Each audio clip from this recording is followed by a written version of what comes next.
Hey guys, welcome back to our channel Rajpriya. তো সবাই কি ভুলে গেলে নাকি আমাদেরকে?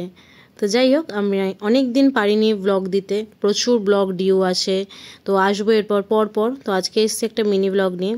তো তোমরা দেখতেই পাচ্ছ আমরা নিউটন সোনাঝুরি হাটে চলে এসেছি, একটু ওই মেলা ঘুরতে আর কি। সেই গানটার মতন ওই বকুলতলায় ভিড় জমেছে, বসেছে মেলা, তো ওটাই ট্রেন্ড ফলো করতে করতে চলে এলাম। আর দেখো তোমরা কি সুন্দর এই ধানের শীষের আর্টিফিশিয়াল ধানের শীষগুলো।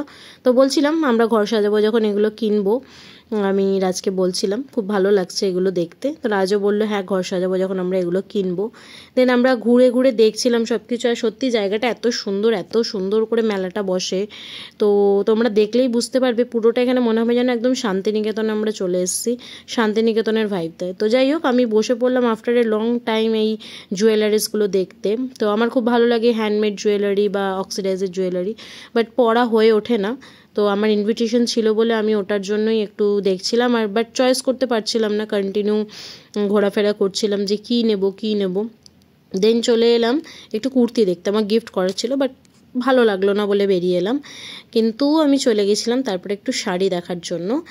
পছন্দও হয়েছিল, বাট রাজ বললো যখন তুমি পরতেই পারো না তো পুজোর আগে কেনো। তো আমিও ভাবলাম ওকে ফাইন, চলো আজকে একটু দেখে নিই ভালো করে। আর প্রাইসও কিন্তু খুব রিজনেবল এখানে, যে খুব হাইফাই প্রাইস তা নয়, হ্যাঁ বাট একটু বাইরের থেকে বেশি। আর দেন হচ্ছে এই জায়গাটা রাজের ভালোবাসার জায়গা, ও খুব গাছ পছন্দ করে, পশু পাখি পছন্দ করে। তো বলছিল আমি গাছ কিনবো, বাট সেদিনকে কেনেনি, ক্যারি করে নিয়ে যাওয়ার সমস্যা বলে। তো এটাই আমরা ডিসিশন নিচ্ছিলাম যে কি কেনা যায়। লাইক ওর কিছু কেনার মতো ছিলই না, যা ছিল আমারই কেনার মতো। তো আমিও আর কি ভেবে পাচ্ছিলাম না যে কি নেব, কোনটা নিলে ভালো হবে। এবং যেহেতু নেক্সট ডে আমাদের একটা ইনভিটেশন ছিল, তো সেই জন্যও ভাবছিলাম যে কিছু নেওয়া যায় কি না এখান থেকে। তো দেন আমি ওই একই দোকানে আবার চলে এসেছিলাম চুড়ি দেখতে। বাট যে চুড়িটা আমার হাতে আছে ওই চুড়িটা আমি মানে পরে ট্রাই করছিলাম, এত টাইট, এবং পরার পরে দেখলাম লিটারেলি ওটা আমার হাতে গামলা লাগছে, তোমরা দেখলেই বুঝতে পারবে। তো আই উইল ডিসাইড যে না, আমি এটা নেবো না, এবং রাজু সেটাই বলল। দেন আমি চেঞ্জ করে অন্য একটা চুড়ি নিয়েছিলাম, তো তোমরা সেটা দেখতেই পাবে। আর এই যে হার চয়েস করছিলাম যে কোন ছোটোটা নেব না বড়োটা নেব। তো রাজ তো মানে বলতেই পারছিল না, তো ওর ওপর রেগে যাচ্ছিলাম আমি যে বল কোনটা নেব। সো তো ডিসাইডই করতে পারছে না যে কোনটা ভালো লাগতে পারে কি বৃত্তান্ত। যাই হোক, অ্যাট লাস্ট আমি বড় এই হারটা নিলাম, এবং তার সাথে আমি কিন্তু কানের দুলো নিয়ে নিয়েছি, হাতে যে চুড়ি দুটো দেখতে পাচ্ছ এই চুড়ি দুটো নিয়ে নিয়েছি।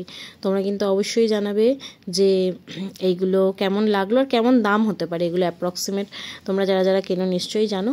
তো আমি 4টে চুড়ি নেবো ভেবেছিলাম, বাট দেন দেখলাম যে এতগুলো চুড়ি আমি যেহেতু পরি না, তো আমি নিলাম না, 2টো চুড়ি নিলাম। দেন এটা আমার ভালোবাসার জায়গা, সেটা হলো পুতুল। বাট রাজ আমাকে বললো কিনে দেবে না এখন, কেননা আমার ঘরে প্রচুর পুতুল আছে। তো যাই হোক, ভিডিও করে নিলাম, ভালো লাগছিল তাই জন্য। তো দেন আমার খুব জোর খিদে পেয়ে গেছিলো, তো আমি বললাম যে ঠিক আছে ভুট্টা নিয়ে, বাট ও নিজেই ভুট্টা খেতে শুরু করে দিল, আর খেয়ে আমাকে এক্সপ্রেশন দিচ্ছে যে ও অসাম এরকম একটা ব্যাপার। তো যাই হোক, দেন আমাকে খাওয়াতে এসছে, নিজে একটু খেয়ে টেয়ে নিয়ে। তো ততক্ষণে অলরেডি বৃষ্টি নেমে গেছে, আমরা দুজনে একটা ম্যাটার নিয়ে একটুখানি কথা কাটাকাটি করছিলাম। করতে করতে আমাদের অলমোস্ট কেনাকাটি তো ডানই হয়ে গেল। আর এই যে খেলাম, খেয়ে দিয়ে দেন আমরা আস্তে আস্তে বাড়ির পথে রওনা হলাম। সো আমাদের দেখা হচ্ছে নেক্সট ব্লগে। আপাতত আজকের মতো টাটা, বাই বাই।